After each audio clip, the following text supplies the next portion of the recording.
مجھے سعودی عرب آئے دوسرا مہینہ ہونے والا تھا، لیکن ابھی تک مجھے یہاں کوئی ڈھنگ کی نوکری نہیں مل رہی تھی۔ میرے یہاں آنے کا واقعہ بھی عجیب ہی تھا، کوئی سنتا تو یقین ہی نہ کرتا۔ میرے تو وہم و گمان میں بھی نہیں تھا کہ مجھے یہاں آنے کا موقع ملے گا۔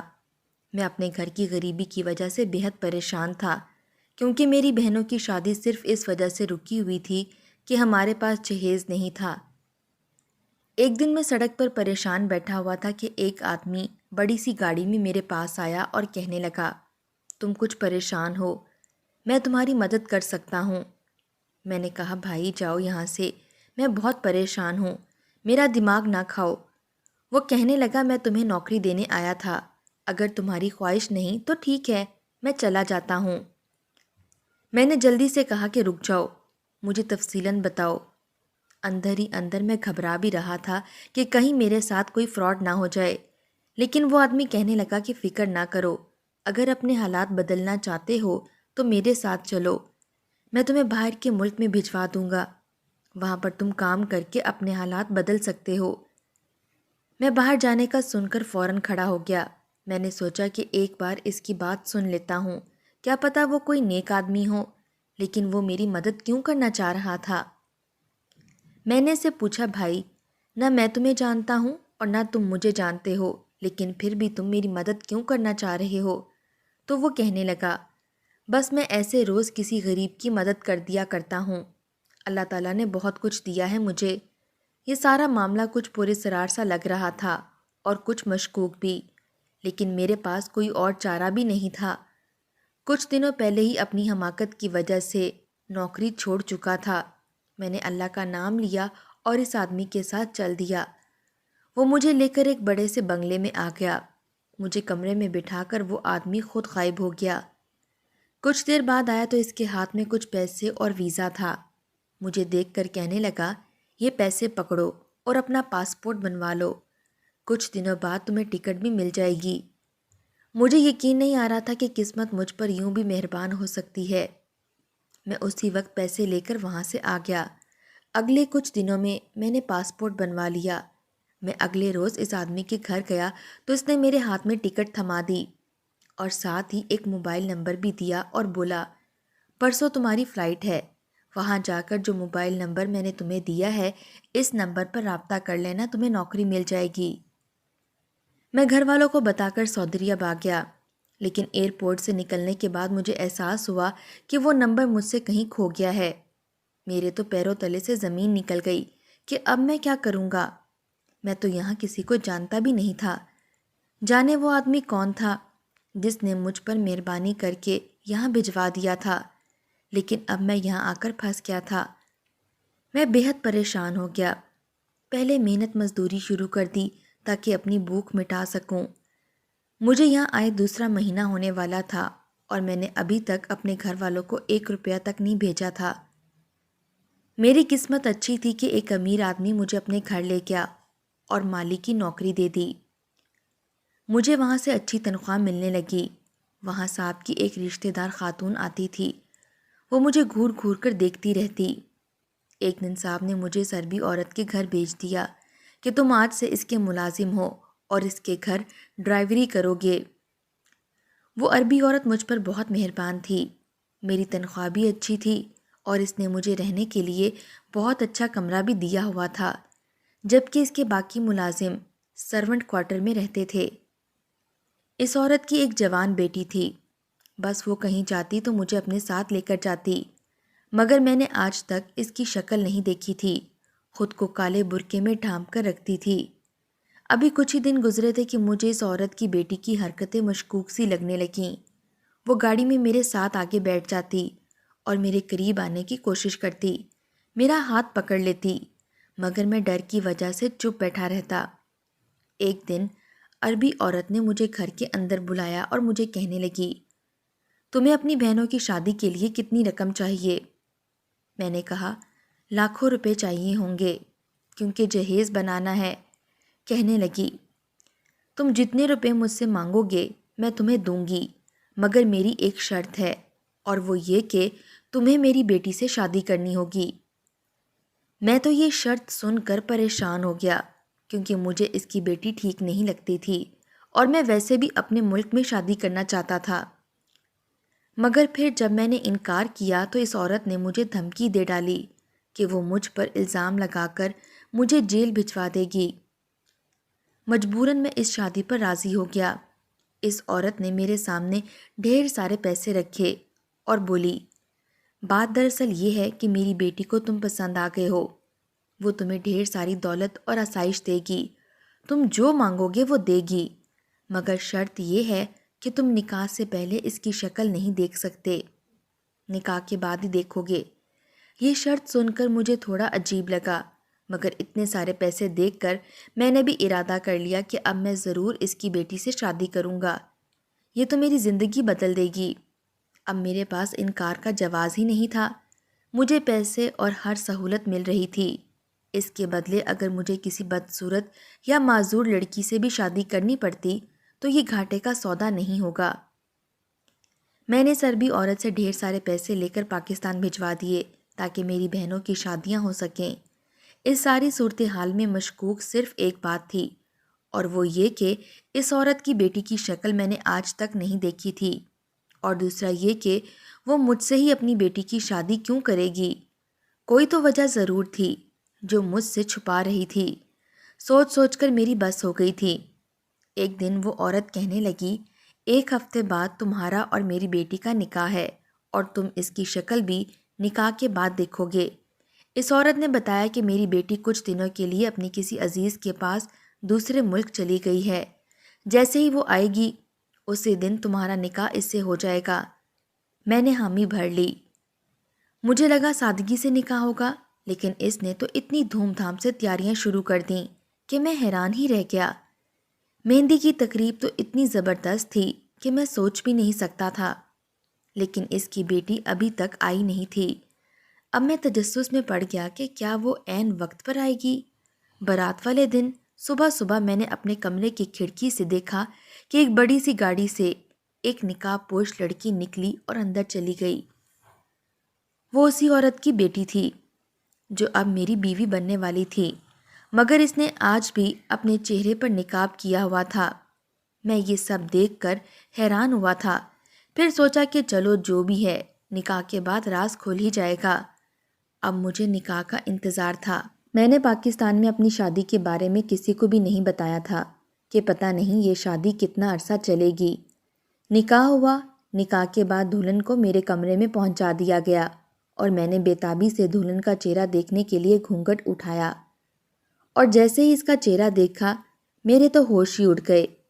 اس نے کہا تھا کہ میں تمہاری شادی اپنی بیٹی سے کرواؤں گی، مگر یہ سامنے دلہن کے روپ میں بیٹھی ہوئی کوئی لڑکی نہیں تھی، بلکہ وہ تو…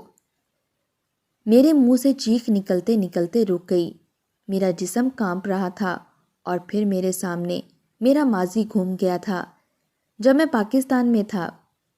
میرا نام عرفان ہے اور میں ماسٹرز کرنے کے بعد نوکری کے لیے مارا مارا پھر رہا تھا۔ ہر نوجوان کی طرح میرا بھی پاکستان سے باہر رہنے کا خواب تھا۔ موبائل پر باہر رہنے والوں کی زندگی کی ویڈیوز دیکھ دیکھ کر میری بھی حسرت بن گئی تھی کہ کاش میرا کسی باہر کے ملک میں ویزا لگ جائے اور میں وہیں رہنے لگ جاؤں۔ میں سب سے بڑا بھائی تھا اور مجھ سے 6 چھوٹے بہن بھائی تھے۔ کبھی کبھی تو مجھے ابا اور اماں پر بھی غصہ آتا تھا کہ انہیں اتنے بچے پیدا کرنے سے پہلے اپنے محدود وسائل اور غریبی کو بھی دیکھ لینا چاہیے تھا۔ کیا تھا جو وہ 4 بچے کم پیدا کر لیتے؟ کم سے کم میری زندگی تو آسان ہوتی۔ بڑا ہونے کے ناطے میرے نازک کندھوں پر بے انتہا ذمہ داریاں تھیں۔ میں نے میٹرک کے بعد ہی نوکری کرنی شروع کر دی تھی۔ ایک وقت پڑھتا اور ایک وقت ملازمت کرتا۔ یوں ہی روتے دھوتے میں نے ماسٹرز کر لیا اور نوکری کے لیے بھاگ دوڑ شروع کر دی۔ بڑی مشکل سے ایک بڑے صاحب کے ہاں ڈرائیوری کی جاب مل گئی۔ تنخواہ اچھی تھی، اس لیے چپ کر کے کام کرنے لگا۔ صبح 8 بجے جاتا اور صاحب کی بیٹی کو دفتر چھوڑنے چلا جاتا، اور کبھی 2 بجے تو کبھی شام کے 5 بجے میں صاحب کی بیٹی کو دفتر سے گھر واپس لاتا۔ باقی وقت میں سکون سے بیٹھا رہتا، کیونکہ میرا کام صرف صاحب کی بیٹی کو دفتر چھوڑنے جانا اور لینے جانا تھا، اور صاحب کی بیٹی نے ہمیشہ نقاب کیا ہوتا تھا۔ میں نے ابھی تک اس کا چہرہ نہیں دیکھا تھا، اور نہ ہی مجھے دیکھنے کی تمنا تھی، کیونکہ میں صرف وہاں کام کرنے جاتا تھا اور میں نہیں چاہتا تھا کہ اس نوکری سے نکالا جاؤں۔ میرے یار دوست مجھے سمجھاتے تھے کہ صاحب کی بیٹی کو اپنے پیار کے جال میں پھنسا لو، کروڑ پتی باپ کی بیٹی ہے اور تو بھی اتنا حسین ہے، اگر تم اسے پسند آ گئے تو ساری زندگی عیش کرو گے۔ کبھی کبھی یہ بات میرے دل کو لگتی تھی، کیونکہ یہ امیر ہونے کا شارٹ کٹ طریقہ تھا اور نہایت آسان بھی تھا، لیکن میں اپنے ڈر کی وجہ سے صاحب کی بیٹی کے سامنے نظر تک نہیں اٹھا سکتا تھا۔ اس لڑکی نے بھی کبھی مجھ سے بات کرنے کی کوشش نہیں کی تھی، بلکہ مجھے تو لگتا تھا کہ وہ شاید گونگی ہے، کیونکہ 1 مہینے کے دوران میں نے اسے بات کرتے نہیں سنا تھا۔ میرے دوست مجھے کہتے تھے، کبھی بات کرنے کی کوشش کر لیا کرو، کیا پتہ وہ جواب دے دے۔ میں نے بڑی ہمت سے ایک دن کوشش کی اور پوچھا، میڈم مجھے کل کی چھٹی چاہیے، کل میں آپ کو چھوڑنے اور لینے نہیں آ پاؤں گا۔ میں نے سوچا کہ وہ مجھے کچھ تو کہے گی، پوچھے گی کہ کیوں چھٹی کرنی ہے یا کیا وجہ ہے، مگر اس نے تو ایک لفظ بھی نہ کہا اور محض سر ہلا دیا۔ مجھے بہت غصہ آیا۔ میں نے سوچا کہ میں کیوں اس پتھر دل لڑکی سے اپنا سر ٹکرا رہا ہوں، مجھے نہیں لگتا کہ یہ میرے جال میں پھنسے گی۔ اگلے دن میں نے جان بوجھ کر چھٹی کر لی تاکہ اگلے دن جاؤں تو وہ کچھ پوچھے گی تو صحیح، مگر اس سے پہلے ہی اس کے باپ نے پوچھ لیا کہ تم کہاں غائب تھے، کل آئے کیوں نہیں؟ میں نے کہا، صاحب جی آپ گھر پر نہیں تھے، میں نے میڈم صاحبہ کو بتا دیا تھا کہ مجھے ضروری کام ہے، کسی وجہ سے نہیں آ سکتا۔ صاحب نے کہا کہ اچھا ٹھیک ہے، مگر اگلی بار چھٹی لینی ہو تو مجھے ضرور بتایا کرو، میری بیٹی سے کچھ نہ کہا کرو۔ میں حیران ہو کر سوچنے لگا کہ صاحب اپنی بیٹی سے اس قدر خفا کیوں رہتا ہے۔ میں نے کبھی اس کو میڈم سے پیار سے بات کرتے نہیں دیکھا تھا۔ پرانے چوکی دار سے معلوم ہوا کہ وہ صاحب کی نہیں بلکہ صاحب کے بھائی کی بیٹی ہے۔ اس کا نام سمینہ ہے، مگر سب اسے بڑی میڈم کہتے ہیں۔ ویسے تو وہ باہر کے ملک میں رہتی ہے، مگر سال میں کچھ مہینے یہاں گزارتی ہے۔ صاحب کو ان کے کام سے نفرت ہے، مگر اسے کچھ کہتے نہیں ہیں۔ میں نے آج تک دھیان سے دیکھا ہی نہیں تھا کہ وہ کہاں جاتی ہے اور کیا کام کرتی ہے۔ اگلے دن میں نے جس دفتر کے سامنے اسے چھوڑا وہاں کا بورڈ پڑھا اور اسے پڑھ کر تو میرے پیروں تلے سے زمین کھسک گئی۔ وہ تو کوئی اور ادارہ تھا جو خواجہ سیروں کی دیکھ بھال کے لیے بنایا گیا تھا۔ وہ اندر چلی گئی اور میں نے گاڑی کچھ فاصلے پر کھڑی کر لی۔ کچھ دیر بعد چند خواجہ سیرا وہاں سے نکلے تو میں نے ان سے پوچھا کہ یہاں کی مالکن کون ہے، تو اس نے بتایا کہ سمینہ میڈم ہے، بہت بڑے گھرانے سے تعلق ہے ان کا، خواجہ سیروں کو تعلیم دیتی ہے۔ میں بہت متاثر ہوا کہ سمینہ میڈم کتنی اچھی ہیں، مجھے وہ سچ میں اچھی لگنے لگی تھی۔ میں نے آہستہ آہستہ اس سے بات چیت کرنے کی کوشش شروع کی تو وہ بھی میرے ساتھ گھل مل گئی اور اکثر ہماری بات چیت ہونے لگی۔ اب وہ گاڑی میں بیٹھتے ہی نقاب اتار لیتی تھی۔ مجھے لگنے لگا کہ وہ بھی مجھے پسند کرنے لگی ہے۔ بہت جلد ملاقاتیں سمینہ کے چچا کی نظروں میں آ گئیں اور ایک دن انہوں نے مجھے گھر بلایا اور کہا، تم جانتے ہو سمینہ کی اصلیت کیا ہے؟ جانو گے تو الٹے پاؤں یہاں سے بھاگ جاؤ گے۔ میں نے کہا، ایسی بھی کیا اصلیت ہے؟ میں اس سے شادی کرنا چاہتا ہوں۔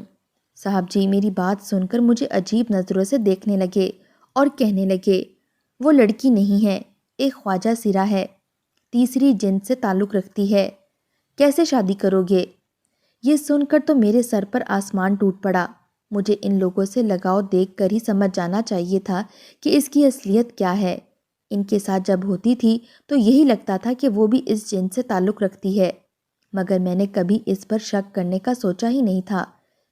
اس آدمی نے سچی کہا تھا۔ میں سن کر الٹے قدموں وہاں سے بھاگ گیا اور اس سے ہر قسم کا ناطہ اور رابطہ ختم کر لیا۔ اس نے اتنا بڑا دھوکہ دیا تھا میرے ساتھ، میں اس کی شکل تک نہیں دیکھنا چاہتا تھا۔ میں وہ نوکری چھوڑ کر در بدر کی ٹھوکریں کھانے لگا۔ تب کہیں جا کر قسمت مہربان ہوئی اور میں سعودیہ چلا آیا، لیکن مجھے کیا معلوم تھا کہ میری تقدیر میں کیا لکھا ہے۔ شادی کے لیے حامی بھرتے ہوئے میرے ذہن میں دور دور تک سمینہ کا خیال نہیں تھا، مگر جو سوچا تھا وہ ہو گیا۔ اس وقت میری دلہن کے روپ میں کوئی اور نہیں بلکہ سمینہ بیٹھی ہوئی تھی۔